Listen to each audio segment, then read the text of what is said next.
রাতের ঘুমকে হারাম করে আমি আল্লাহকে একবারও কি তালাশ করছি না?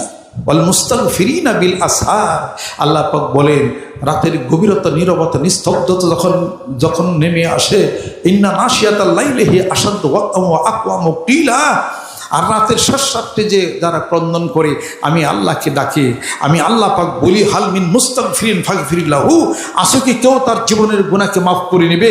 আসো কি কেউ তার অভাব মাফ করে নেবে? আমি রাত্রের 1/3 আমি আমার কুদরতি পা জমিনের মধ্যে নামিয়ে দেখি আমার কোন বান্দা তার রাতের ঘুমকে হারাম করে আমি আল্লাহকে আল্লাহ আল্লাহ বলে ডাকে, জোরে বলেন সুবহানাল্লাহ, এবং তাহাজ্জুদে সিজদা অবনত হয়ে যায়। এই জন্য তো কবি আক্ষেপ করে বলেন, কফুটা চোখের জল ফেলেছ যে তুমি ভালোবাসবে।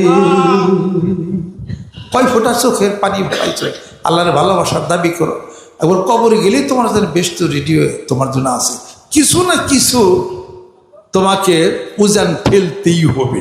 যেরকম ঠিক কিনা? কি সেটা? ইন্না মাআল উসরি ইউসরা, আল্লাহ রাব্বুল আলামিন বলেন বান্দারে দুঃখের পরে সুখ আসবে,